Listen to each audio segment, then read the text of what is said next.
Hello everyone, I hope you're all well. Today I just wanted to sit down with a cup of tea and give you a bit of an update about kind of what I've been reading, what I want to read, and also what I've kind of been up to over the last few weekends, because it's been quite bookish, which I guess it always is bookish, and I'm very aware my channel is like a show and tell channel. And so of course I have bought a few things in charity shops, some tat, some not, but I love a bit of tat. I think it's very clear on my channel and also by my decor. So I just kind of wanted to grab a cup of tea and sit down and chat with you. And actually, on the note of my tea and my mug, this is obviously my Wuthering Heights penguin mug, which I love, is one of my favourites, and I am going into a bit of a Brontë mood, so a bit more on that later. My tea of choice today is the Bird and Blend cream egg tea, and I actually have it here, and I got a little box today, went out shopping, and I went in specifically to get another like 15 bags of their cream egg tea, because it's one of my favourite blends that Bird and Blend do, and it's just so chocolatey and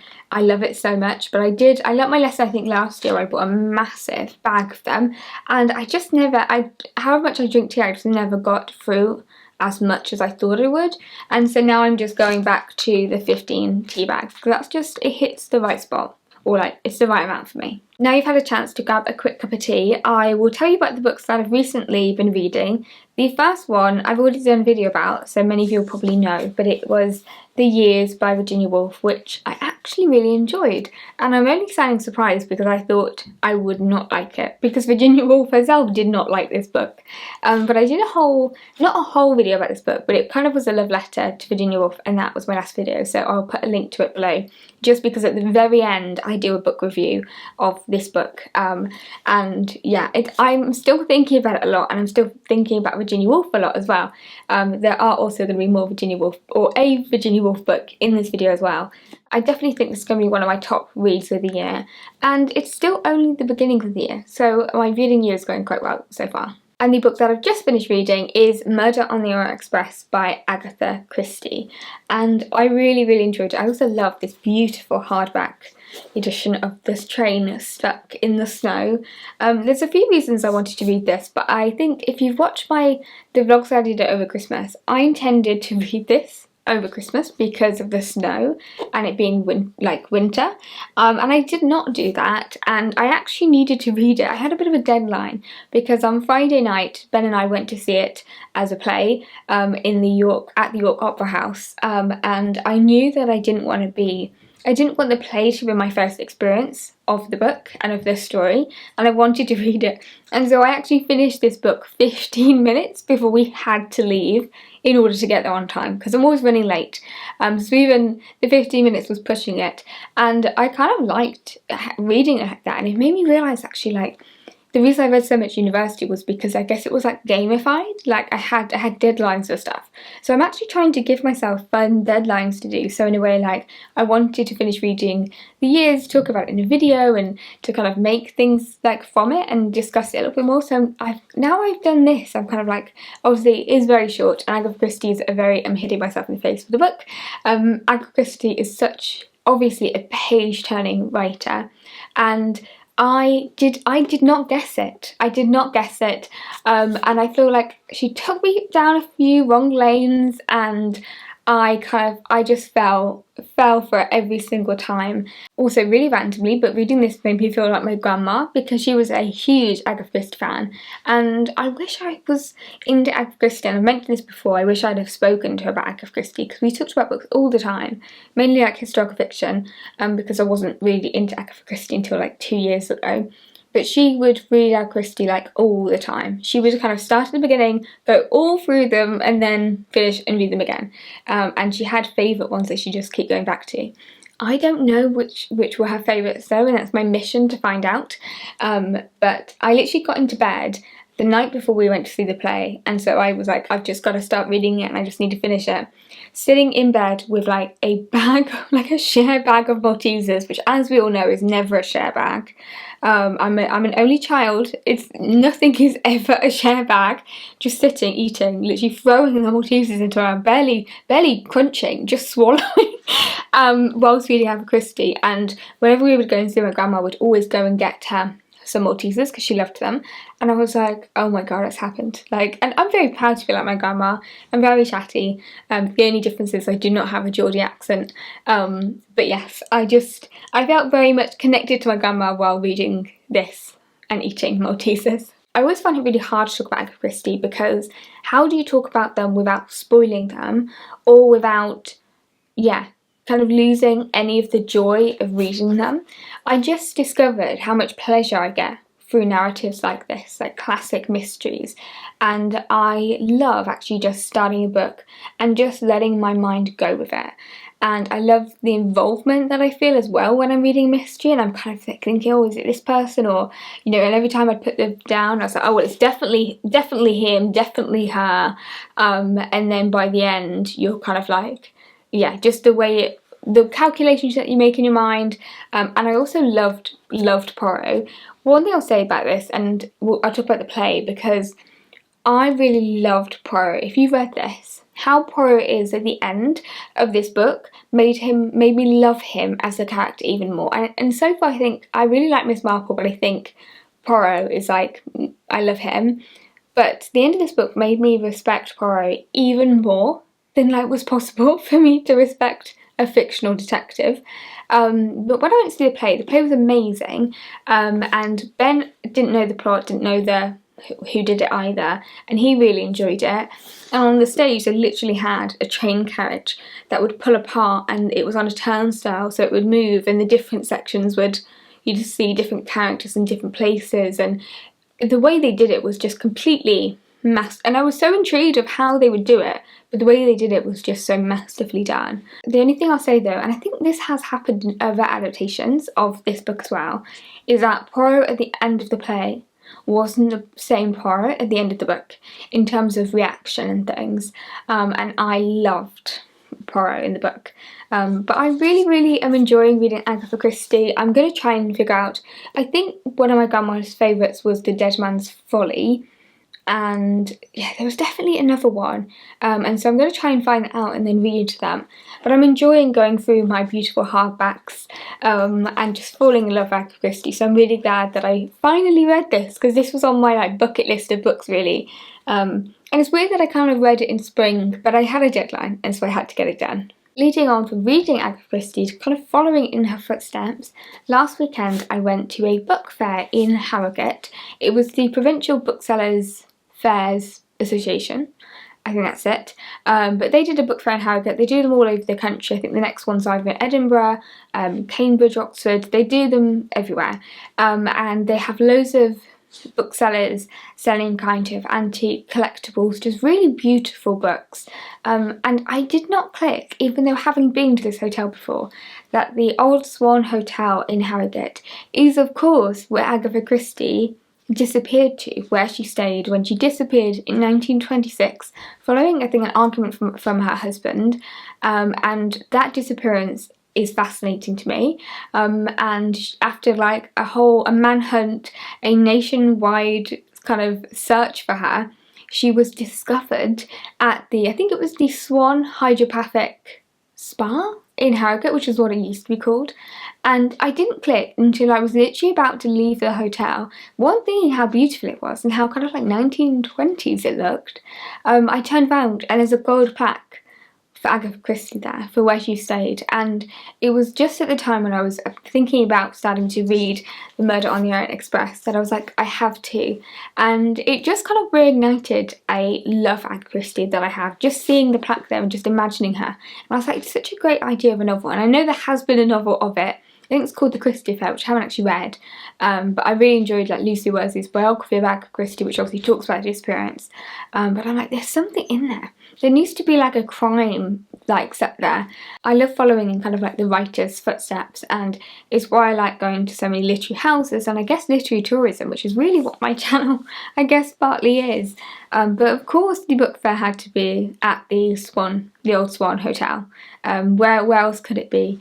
the book for itself was really, really lovely, and I like seeing all of the different people with the different stands and different specialisms, and we had some really lovely conversations with people, especially with Ben and his kind of like sci-fi interests and stuff. And I think bookish people are the best because their passion for their books and their subjects was so infectious, and it was kind of lovely to see that as well. And you know, so many of them have been collecting for like their entire lives, like their entire careers, and just see kind of what their shops that have built up over time. I didn't unfortunately buy anything apart from this tote bag that I'll show you, which is the Provincial Booksellers Association tote bag. It's covered in cat hair, but obviously it has a cat on it, cat on a book. Of course I had to get it, and it's got their logo. But actually I love really thick kind of big tote bags because we use them for our grocery shopping. So I thought the tote bag was really cool, but unfortunately I couldn't afford to buy anything at the fair that I would have like wanted. But there were so many beautiful things there, and it kind of made me think. There were a few books that I'm like, oh, I should actually have a look at like a cheap version of that in a charity shop. It was definitely not kind of charity shop pricing, obviously, because it was collectible items, but it was lovely to walk around. There was a first edition Daphne Du Maurier, which would have been my dream, but it was £650, whereas I don't tend to pick up things in charity shops if they cost more than £6.50, so it was slightly above my, yeah. I also think, would I like to own antique books? I always, even when I speak to people about me going to buy books in charity shops, which I think for my channel, especially since I moved back to York, it's something I do really, really regularly and I love doing. But it's more because I like collecting quirky editions of my favourite books. It's not really about them being valuable or special editions, or, you know, I'm never going to sell them. I mean, I don't know what, if I ever had children, what they'll do with all my books. But I'm just a little bit of a collector, but not collector for financial value of things, I guess. I just kind of like things that feel special and look a bit different, and I guess tat really sometimes. Like I really like old movie editions of books, which is kind of other people's tat in a way. I always feel like I'm a little magpie in lots of ways, and when I go charity shopping, I'm kind of like, my eyes are already huge, right? Maybe that's why I'm so good at charity shopping. My eyes just kind of go like massive, just like looking out for things. I'm like a scanner in a charity shop. So I never like to look at things online, and I feel like sometimes with collectors and things, obviously they buy things from all over the world, they bring together their collection, whereas I just kind of like to stumble across things. And so the things I buy at charity shops are obviously not valuable because I've not you know, I haven't bought them from the internet, and I try to keep my book selling in person only. I never buy books online just because I feel like I already treat myself enough, as is evident by my many charity shopping trips that I take and feature on my channel, as is evident by this video, that I don't need to do it online too. But I will show you the book that I did pick up in Harrogate from my charity shop, which is a Daphne Du Maurier, just not a first edition. So the book I picked up is Daphne Du Maurier's famous novel, The King's General, in this really lovely cheap edition. I think this was published in the 1940s, let me just double check.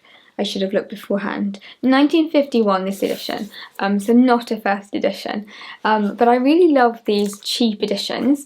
The only thing is, I've never read The King's General. The King's General is her piece of, I think it's 17th century historical fiction, and I haven't read it. And I don't normally buy books like this when they're not my favourite novels, because otherwise it's just, I guess I would just buy everything. So normally I tend to like reserve books like this for my favourites. But I love Daphne Du Maurier, she's one of my favourite writers, even though I've only ever read Rebecca. So that's another one of those things I want to do this year, is read Daphne Du Maurier. But I wanted to also get this book because I have a cheap edition of Rebecca. This is, in fact, I got the King's General in the, I'm pretty certain it was the Oxfam in Harrogate for £3.99. And then I got this edition of Rebecca in the one in York ages ago, and I featured it before on my channel, so I'm aware the glare is quite a lot. But I am thinking about wrapping up some of my books. This was pre-wrapped for me, but I am thinking about doing it for like books like this.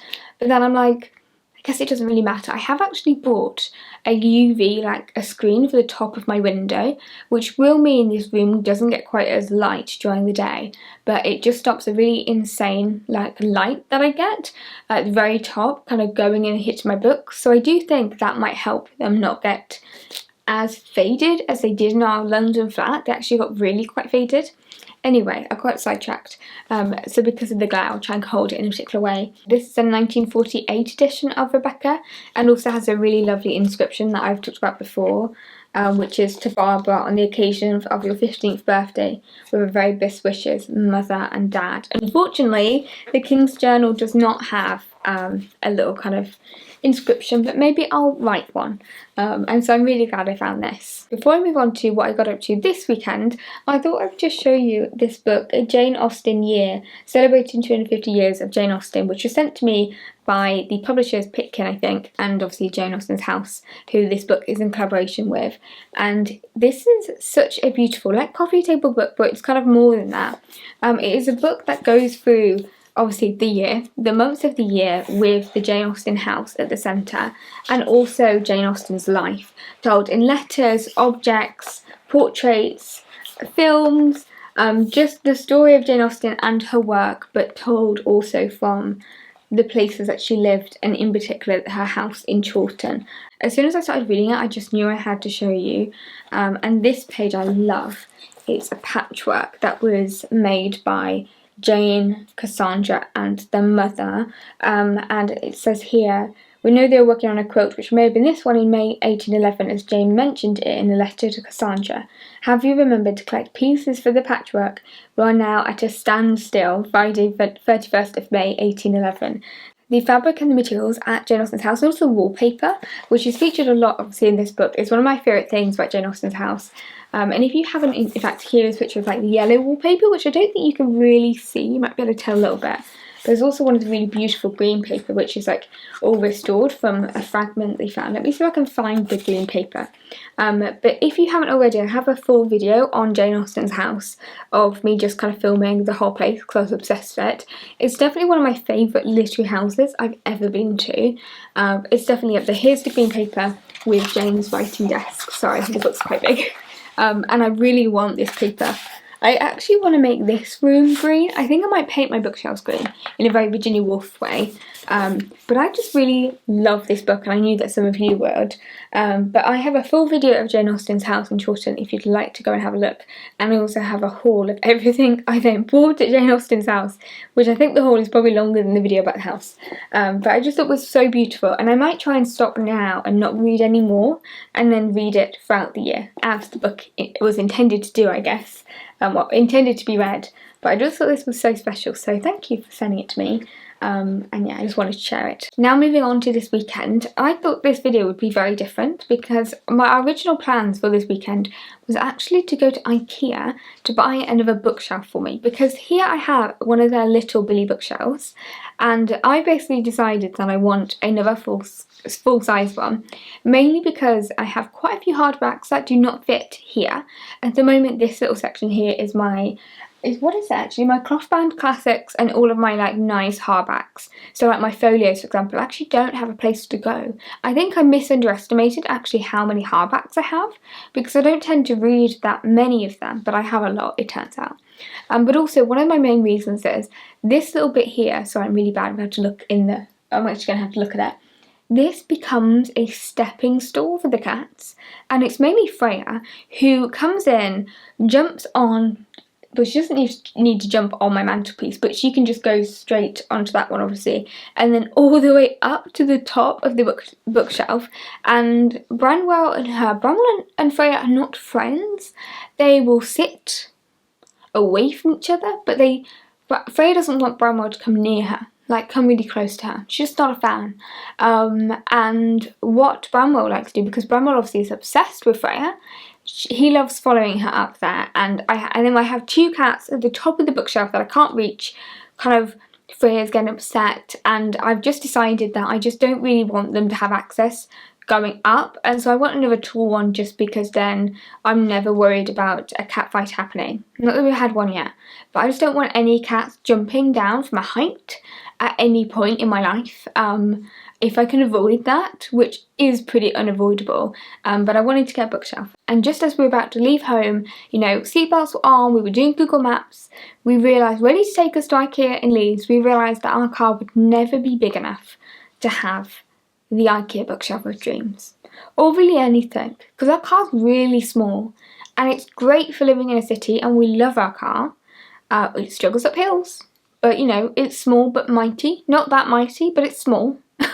And there was no way it would fit it in. So I had this idea of doing a video which would be like, you know, organising my books, because I still have gaps at the top and gaps at the bottom, but that video did not happen. So instead we were in the car, so we were like, let's just drive, and we ended up going to Whitby, which is one of both of mine and Ben's favourite places in Yorkshire. So when we arrived at beautiful Whitby in good weather for then, it did change as it always does for us in Whitby, but we did have a lovely stroll around the town and also eat fish and chips while looking out at the sea, which is kind of perfect. We also made an effort to go down a side street where you can sit on the steps looking out to kind of the quayside rather than eating in plain sight of the seagulls, because last time we were in Whitby, Ben was violently attacked. It's the best day of my life. Violently attacked by a seagull. It wasn't the best day of Ben's life, but it has given me lots of humour throughout the months as it happened. And this time we both survived getting hit by a sea. It's one of those things that if it had happened to me, it would have actually scarred me and I would have cried in public. But because it happened to Ben, it's a wonderful thing to have happened. But we did survive getting hit by a seagull, and instead just had really lovely fish and chips outside. One of the main places I wanted to go in Whitby was the Wash House Pottery, which is a shop. Well, it is a shop, but it's basically a pottery studio, and they do the most beautiful, like, blue and white ceramics, and I love them so much. I just love everything about them. And last time we went, I bought a Whitby Abbey mug with the infamous seagull on the back. When we were there last time, I really wanted to get a house number, but they didn't have our numbers. But this time they did, and so I bought us a little, our number plate for the front of our house, obviously, so I can finally take out the old chipped one. That it's fine, it kind of does its job, you can still see which number we are, but I'm really excited to have our beautiful numbers on the door. And I also bought this to go on the outside, which says, "Here live some very fine cats indeed," and I love it. And so we're also going to put this outside, I think. Maybe, yeah, I think we'll put it on the front of our house. But it is so, so beautiful. If I hold it up and cover my face, you can actually probably see it a little bit better. And then I also bought this really beautiful kind of traditional tile of a cat, which I have a vision in our kitchen to have a, like, white tiles and then include a few of these occasionally. We need to completely redo, in fact there's a lot of things we need to redo, and so I have a dream of using that actually on the wall and maybe collecting them and then having a few of them on, tiled up in our kitchen. But I think for now I might use it as a coaster because it's going to take a long time. The tiles in my kitchen are the least of my house's kind of problems, but I think it's really beautiful. So we walked around town just enjoying the day with our pottery, and of course I went to the Whitby bookshop because it's one of my favourites in Yorkshire, and then we kind of walked up the 199 steps, which has an amazing view of Whitby, and just as we were kind of leaving or going back up to the Whitby Abbey, it started to rain, which has become a bit of a thing for us in Whitby. We've not yet had a trip without it raining. For the last time, and if I have any clips of the last time, I will insert them now, because the last time we went, it was torrential rain to the point that I had to actually go and buy makeup removers because my eyeliner and mascara was just dripping down my face. But this time we didn't have quite as bad weather. It was just a little bit grey.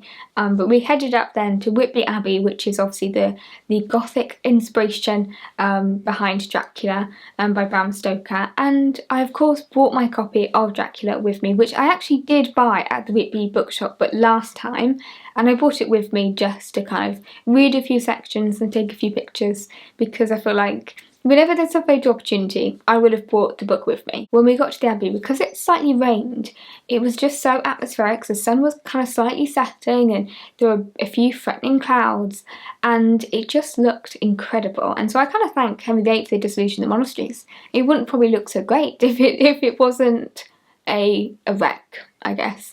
But it's a really beautiful building, and it's right at the top, and you get then to kind of drive down through and just see the beautiful countryside of Yorkshire, kind of the North York moors, I guess you kind of go through, I think. But it's a really beautiful part of this part of the world. So I had a really nice day in Whitby. And then today I went out into York to get a matcha and just kind of strolled around, and I went charity shopping and bought some royal tat, and also not royal tat as well. So I thought I would end with those little bits and pieces. As I just mentioned royal tat, I thought I would start with these two mugs. I got two mugs that were both £2.49, I think, £2.49 from, I can't remember, the Oxfam shop. I always love the amount of royal stuff I find in York. It must be something about the demographic, but I saw these mugs and I haven't got either of these types of designs before, and I'm actually going to use them as, I don't normally use these as mugs, but I'm going to use them as putting a few of my makeup pieces in here, so maybe like my lipsticks in a little mug rather than just my normal kind of storage, because this is a little bit quirkier and a little bit prettier.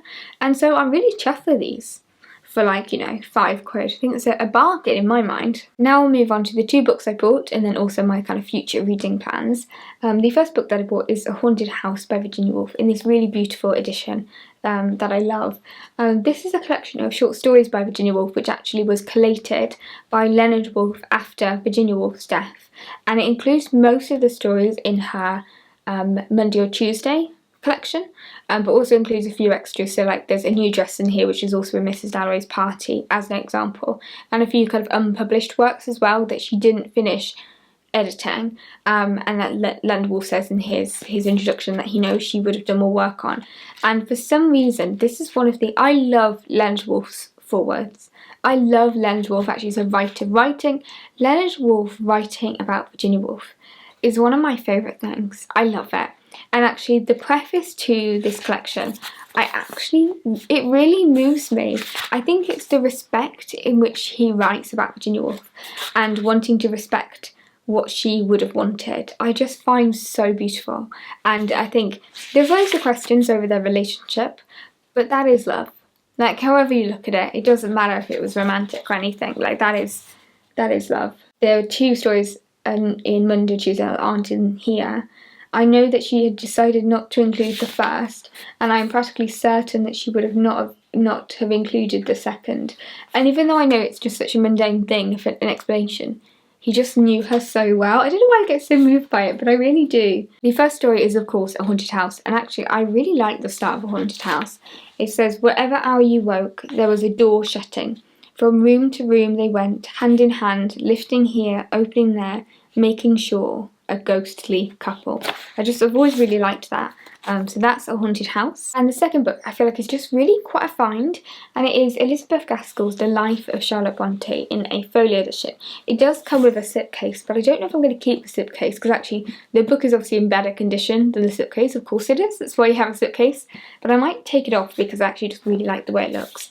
But my edition of this is actually an old one also that I found in a charity shop, but it is slightly kind of battered and has been annotated by me a lot, but I am just really excited to have a really beautiful edition of it, and I just couldn't really pass it by because I am actually currently rereading Charlotte Brontë, which moves me swiftly and smoothly onto what I'm currently reading. So actually I haven't started reading it yet, but I am going to reread, finally, Jane Eyre by Charlotte Brontë. I've been wanting to read this book, or reread it even, for a really long time, because I first read it as a young teenager. I don't even know how old I was, but maybe I was like, I could have been 13, 14 potentially, and I haven't read it since, because it was one of those books that was so important to me that as I've gotten older, even though it will, you know, it's like over 10 years, I guess, since I first read it, but way over 10 years actually, but I just feel like the worry is a bit like when I recently reread Pride and Prejudice. I was worried that what about if I didn't love it as much as I did when I originally read it. But I'm finally ready to take the chance, because I know I'll really enjoy it and read Jane Eyre, and also because I'm going to the Brontë parsonage yet again. It will be my third trip of the year, and I wanted to read a Brontë novel before I go, and so I thought, because I'm going to have a June celebration, which I haven't told anybody yet, in June I'm going to be celebrating the work of Anne Brontë, having a bit of a moment. At the moment I'm calling it the other Brontë sister, but let me know how you feel about that. But it's just going to be a reading celebration, a reading month, reading the works of Anne Brontë. So I'm going to be reading The Ten of Wildfell Hall and Agnes Grey. So I'm going to have an Anne moment in June, because that was the month everyone voted on my little poll. So because I'm going to be reading Anne Brontë in June, I kind of felt like I wanted to have a bit of a Charlotte Brontë moment first, and of course that's the way Charlotte would have wanted, to do everything first, to be first at all times, but I am going to read Jane Eyre. There is another reason why I also want to read Jane Eyre, and it's because I want to reread Rebecca by Daphne Du Maurier, and those books have always gone together with me in my mind. I was at 15 when I read Rebecca, so maybe I was I the same age? I can look at my book journal, but I think maybe I was 14 then, or 13 when I first read Jane Eyre, maybe 14. I can look. I can find the exact year I read both of those books. Those two books have always been in kind of conversation for me, and so I want to reread them in the same fashion together. But I'm really excited to finally get around to reading this, and then also reading Daphne Du Maurier. Maybe I'll also have to have another kind of a Daphne Du Maurier month as well. I've just kind of booked in so many mini reading events that I'm doing this year. So I've got Mrs. Dalloway in May for the 100th anniversary of the publication of that book. I've got a Anne Brontë month in June, marking not a big moment, but like marking the publication date of The Ten of Wildfell Hall. And then in August, when I'm going to Canada, I'm going to do Anne of Green Gables August. So I'm all booked up with reading events, and it is a good way of also gamifying and making sure I read in time. So maybe I'll have, I don't know, Charlotte Brontë April, just for me, to make sure I read Jane Eyre. I don't know if you can hear Freya in the background of this video singing the Song of Her People, but if you can't, Freya screams for around a whole hour before her food every evening. She's very well fed. We have a strict routine with our cats, which is also why Freya meows. But she will start on the dot and meow every minute, not even minute. Every time she closes her mouth and she opens it up again to meow. And she's currently doing that, so I am going to wrap up this video. But I had a really beautiful day in York, enjoying the sun. We ate even more fish in front of a body of water. We had sushi for lunch in front of the waterfront, which was lovely. And spring is coming. Like, today was the first day in a long time that I was able to just only go out without a coat. Didn't even have my cardigan on when we were out and about, and it was lovely. And it's coming up to our 1 year anniversary in York. In fact, that is next week, and it has made me, I think there's something about going out in the sunshine, isn't it? It makes everything feel better. But the decision to move to York, as we were walking around having matcha, chowder shopping, and then just sitting in the sun, the decision felt like the right one. I hope you enjoyed this little bookish chat and haul of Royal Tat yet again. Thank you so much for watching, and I hope to bring you a lot more regular videos because I'm really enjoying it. So yeah, thank you. And if you're with me at the end of this video, please leave me any spring emoji you'd like to mark the new season coming in. But yeah, thank you for watching. Bye!